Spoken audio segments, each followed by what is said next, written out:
Et bonjour à tous, bienvenue sur la chaîne de l'Ami SC Débrief. On se retrouve aujourd'hui pour une nouvelle vidéo. Et aujourd'hui on va s'intéresser au Mercato parce que oui, nous sommes au mois de mai. Et ça y est, les premières rumeurs de Mercato commencent à apparaître. Alors on va pas parler du Mercato des joueurs, vous l'avez vu dans le titre, mais bien du Mercato des entraîneurs. Parce que oui, les premières rumeurs concernant notamment le futur entraîneur de l'Ami SC sont en train d'émerger. Et du coup, aujourd'hui on va voir un petit peu plein de choses. La rumeur Peyrelade, le cas d'Oswald Tanchot, et puis je vous dirai aussi moi mes quelques pistes qui sont peut-être à privilégier pour l'année prochaine. Et on va voir tout ça dans ce deuxième épisode d'Extra SC.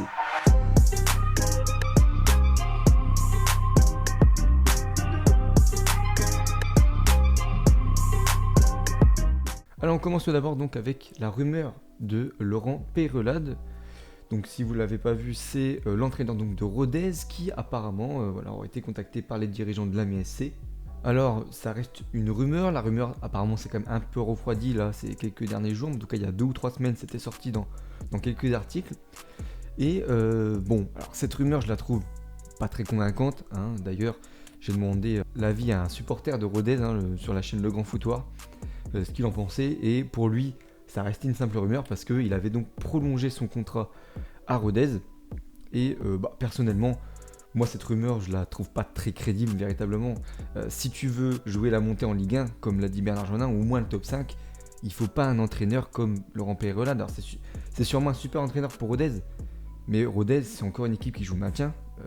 Et nous, si on veut jouer la montée, il faut un entraîneur qui a un petit peu l'expérience quand même, au moins du fait de jouer de la montée. Là, Peyrelade, sa seule expérience, c'est Rodez. Il est juste monté de National à Ligue 2 avec Rodez, mais il n'a jamais joué ne serait-ce que le top 10 de Ligue 2. Donc, pour moi, Peyrelade, ça serait une très mauvaise solution. Donc, de ce point de vue-là, moi, je le passe assez vite. On va maintenant parler du cas Oswald Tanchot, parce que Oswald Tanchot, il est encore sous contrat jusqu'en 2022. Et bon, il y a plusieurs arguments qui pourraient faire qu'on pourrait le garder l'année prochaine.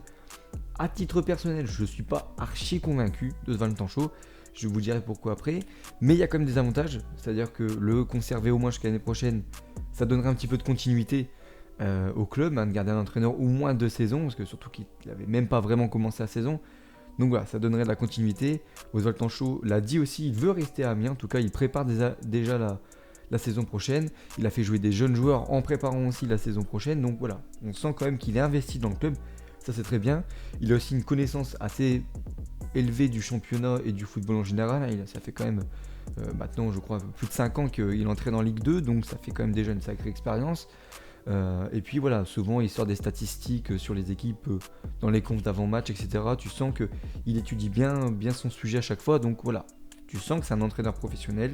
Après voilà, moi il y a des trucs où je suis pas très convaincu, c'est-à-dire qu'il a jamais réussi de monter.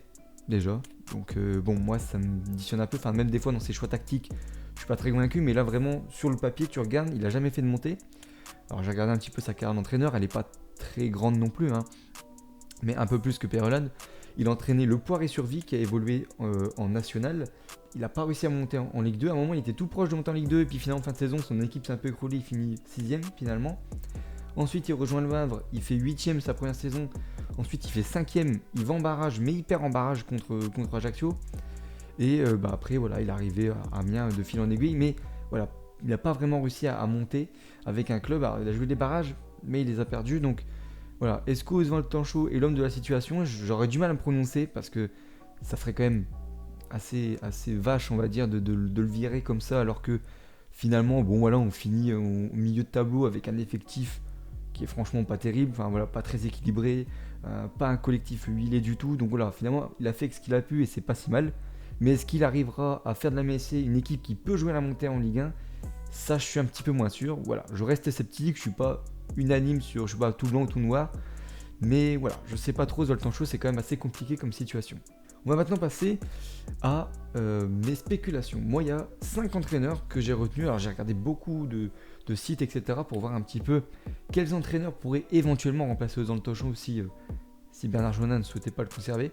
Et pour moi, il y en a 5 qui peuvent prétendre à venir à l'Ami SC. Donc voilà, j'ai pris en compte leur statut, le fait que ce soit un entraîneur qui a réussi à faire monter un club au moins une fois en Ligue 2 ou en Ligue 1, quand même, et qui a réussi à le maintenir un minimum.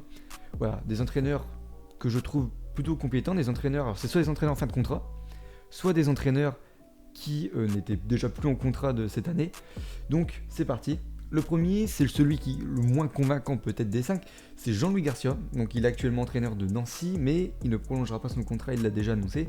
Jean-Louis Garcia, c'est donc 2 montées, une avec Angers de National à Ligue 2 dès sa première saison en tant qu'entraîneur, et une montée avec 3 de Ligue 2 à Ligue 1 dès sa première saison également. Il avait gagné en barrage contre Lorient en terminant 3ème. À l'époque, c'était que le 3ème qui faisait le barrage, et il avait gagné, il était monté en Ligue 1 avec 3. Mais bon, il y a un point faible à chaque entraîneur. Le point faible, c'est qu'il a échoué quand même dans pas mal de clubs. Il a échoué à Lens, à Châteauroux, à Grenoble et finalement à Troyes parce qu'il est redescendu en Ligue 2 en terminant 19ème de Ligue 1. Après s'être maintenu, je crois, une seule saison. Avec Nancy, il a quand même pas mal redressé le club qui était très mal parti cette année en Ligue 2 qui finalement va finir à peu près comme nous. Voilà, Jean-Luc Garcia, c'est la première solution. Il a déjà réussi à faire monter un club de Ligue 2 à Ligue 1. Donc pourquoi pas. Le deuxième entraîneur, c'est Jocelyn Gourvenec. Alors Gourvenec, lui, il a fait un peu une pélicier parce qu'il a fait monter Guingamp de National à Ligue 1. Alors pas en 2 saisons, pas en 2 saisons consécutives, mais en 3 saisons. Il a fait monter Guingamp dès sa première saison lorsqu'il est arrivé entraîneur, lorsqu'ils étaient en National. Il s'est maintenu une année en Ligue 2 avant de l'année suivante monter en Ligue 1. Gourvenec et Guingamp, c'est un parcours parfait puisque il a maintenu Guingamp pendant 2 saisons avant ensuite de partir à Bordeaux. Mais voilà, en tout cas, il a réussi à faire gagner une Coupe de France à Guingamp. Ils sont allés en 16ème de finale de Ligue Europa. C'est quand même assez fou quand tu vois dans la situation dans laquelle ils sont aujourd'hui. Donc voilà, Gourvenec, il sait faire monter des équipes en Ligue 1, c'est déjà bien. Après, niveau point faible, c'est que là, il a été 2 ans sans entraîner parce qu'il a entraîné Bordeaux. Ça a marché un peu une saison, pas la deuxième. Il est revenu, il a fait un comeback à Guingamp pour essayer de sauver Guingamp, qui était dernier en Ligue 1. Il a pas réussi, il est parti, et depuis donc 2019, il a plus de club. Donc voilà, son dernier échec à Bordeaux, à Guingamp, et le fait qu'il n'ait pas entraîné pendant 2 ans, ça peut être un peu un frein à son recrutement. Mais le fait d'avoir aussi à faire monter un club de National à Ligue 1, ça prouve quand même que c'est un bon entraîneur, donc pourquoi pas.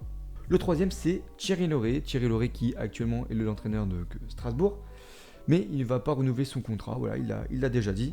Donc Strasbourg, il a fait monter le club de Ligue 2 à Ligue 1. C'est pas lui qui les a fait monter de National à Ligue 2, mais il les a fait quand même gagner carrément le championnat de Ligue 2 avec Strasbourg. Et puis surtout, depuis, ça va faire 4 saisons. Alors la saison n'est pas finie, ils sont pas encore tout à fait sauvés, mais je pense qu'ils vont se maintenir. Donc voilà, ça fait quand même 4 ans que Strasbourg s'est quasiment maintenu très facilement, j'ai envie de dire, en Ligue 1. Il a gagné, je crois, une Coupe de la Ligue ou une Coupe de France, quelque chose comme ça. Donc ils ont joué tour préliminaire de Ligue Europa. Ils ont déjà fait des bonnes performances aussi en championnat.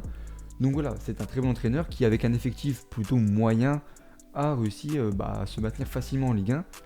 Alors le point faible, c'est qu'il a déjà entraîné Amiens durant la saison 2008-2009 et il avait relégué l'Amiens SC de Ligue 2 à National cette année-là. Alors c'est sûr, c'est pas le même effectif, je pense, c'est pas le même budget, etc. C'est pas une autre époque un peu. Mais bon, voilà, peut-être que dans les têtes, ça peut être un petit peu contraignant.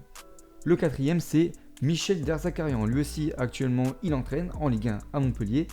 Mais comme Thierry Lauré, il ne va pas renouveler son contrat et donc il sera libre. Et Derzakarian, c'est quand même pas mal. Avec Nantes, il a fait 2 montées en Ligue 1, une fois en 2008, avant d'être limogé quelques journées après le début de la saison en Ligue 1. Puis, il était revenu à Nantes un peu plus tard pour les faire remonter en 2013 et pendant 2 saisons, il les a maintenus en Ligue 1 avant de partir en ayant maintenu Nantes en Ligue 1. Donc pareil, un parcours parfait avec Nantes. Son seul point faible, c'est peut-être d'avoir du mal à faire monter des équipes parce qu'à part Nantes, en fait, il a un petit peu échoué, mais à chaque fois, pas grand-chose. Clermont, il fait 5 et 6e avec Clermont. À l'époque, il n'y avait pas de barrage.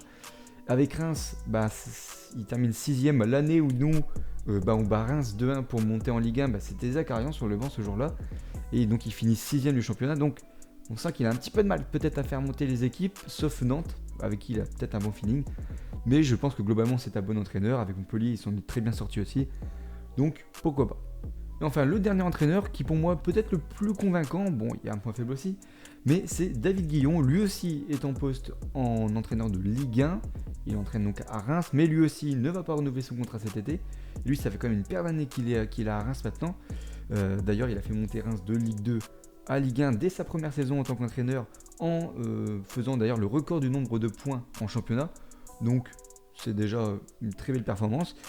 Et puis, ça fait 3 saisons qu'il fait de Reims une équipe solide de Ligue 1. Hein. Ils n'ont jamais vraiment joué le maintien. Donc, je trouve que c'est vraiment un super entraîneur de ce point de vue-là. Voilà, en plus, il a l'air assez posé, etc.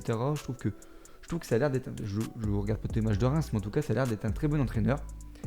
Son seul point faible, c'est qu'il a pas d'expérience à part Reims. Il a entraîné une seule équipe, c'est Reims.